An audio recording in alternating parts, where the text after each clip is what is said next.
Hello, I'm Pete Demar with Battery Research and Testing, and I will be narrating this session of our stationary battery maintenance tech tips.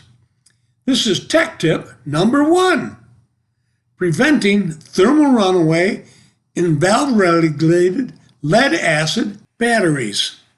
In this tech tip, we are going to explain how easy it is to detect and thereby prevent a thermal runaway in a valve-regulated lead-acid battery. I'm going to abbreviate that to VRLA for the rest of this session. But first, some COA statements. First, if you do not know how to safely work on stationary batteries in either energized or off-charge battery systems, do not attempt this. Second, if you do not know what the proper PPE is and use it, do not attempt this. As everyone knows, these are also called gelled, starved electrolyte, AGM, absorbed glass mat, and my all-time favorite, maintenance-free. Boy, was that some marketing person's dream come true. Maintenance-free. 2 words that changed everyone's thoughts about VRLA batteries. What was really intended to be conveyed to users with those words, maintenance-free, was that the major benefit of using VRLA batteries as compared to vented ones was that there was no need for regular additions of water to the cells as there is with vented cells. The time required for adding water to battery strings over their normal lives does add up, and it takes away from the technician's time to do other things. This time-consuming requirement, in my opinion, is why so many users are now adding battery gas recombiners to their vented cells. By recombining the gases that are given off during normal charging back into water, the cell pretty much becomes a closed loop, and the labor hours required to do this become a thing of the past. Tech tip number 14, benefits of recombiner usage in vented cells, discusses these. Little did any of us know back in the beginning that because the 2-volt cells had removable vents, that eventually that feature would be of such a benefit for all users. Because of those removable vents, we have the ability to resaturate the cells when they have dried out, and therefore extend their useful lives and pretty much remove thermal runaway as a threat to them. As is now acknowledged by pretty much everyone, VRLA cells do indeed benefit from a proper resaturation process when they have dried out.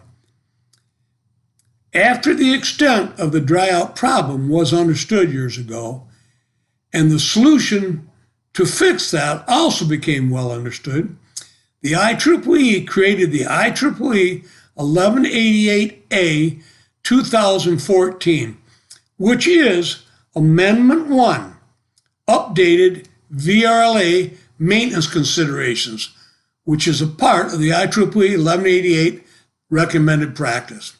Because premature capacity loss, also called PCL, was and is still a major reason for batteries failing to perform, and most of the time, the cause of that PCL is a result of dry out. That amendment was created. The goal was to explain how PCL caused by dry out can be reversed. In that document, they refer to it as a special recovery process, and it is described as being performed reactively after the problem has occurred. Many people have the process performed proactively in order to prevent the PCL from occurring in the first place. The specific issue of dryout is what we were first attempting to address back in 1995 for United Telephone in Florida. The report on those initial attempts was presented at BATCon 1997. Although those original attempts only provided a short-term fix, a few years, they provided us with knowledge that we needed to eventually create the IOVR process, which does provide a long-term solution. That original IOVR process has since been modified over the years and is now the IOVR Plus process. The IOVR Plus process is explained in Tech Tip number 3.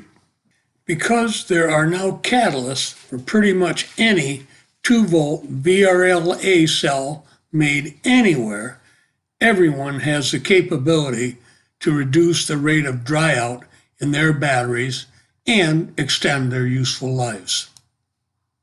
Now to get to how easy it is to detect a pending thermal runaway when it is still in thermal walkaway. Thermal walkaway is when the battery begins to provide you with the information that you need so that you know there is a problem. When a battery is in thermal walkaway, you have time to avert a thermal runaway event. The knowledge on how to detect and prevent thermal runaway has been known for many years. With numerous papers presented at international conferences and published in numerous magazines about the subject. At one time, it was believed that it came overnight or unexpectedly without any warning. This has never been true. The reality is that it has always provided a warning as it slowly gets worse and worse. Originally, we just did not know what to look for. The warning signs have always been there and still are. The papers being shown here are just the ones that I published at major conferences. There are many, many more that were presented by others through the years. When a battery is in a full thermal runaway event, normally the only way to stop it is to disconnect the battery from the charging source. However, there is one procedure that can be used in some cases to stop the thermal runaway in its tracks without taking the battery out of service. This is not for all situations, but will work in some. That is explained in Tech Tip 23, which is stopping thermal runaway in its tracks. Now back to this session. There are only 4 measurements that need to be taken on a battery string to know if the battery is in thermal walkaway or real close to thermal runaway. Those 4 measurements are as follows. First, the overall battery voltage on float, the float current going through the battery, the ambient temperature, the temperature of the battery. The reason for each of these readings and their importance is as follows. First, the overall voltage reading divided by the number of cells tells you if you're floating the battery within the correct range as recommended by the manufacturer. This reading is impacted by the temperature of the battery. Second, the float current is critical because there are known acceptable and unacceptable current requirements for every battery size and type of battery. Each manufacturer can provide their specific values or ranges, depending on the battery model.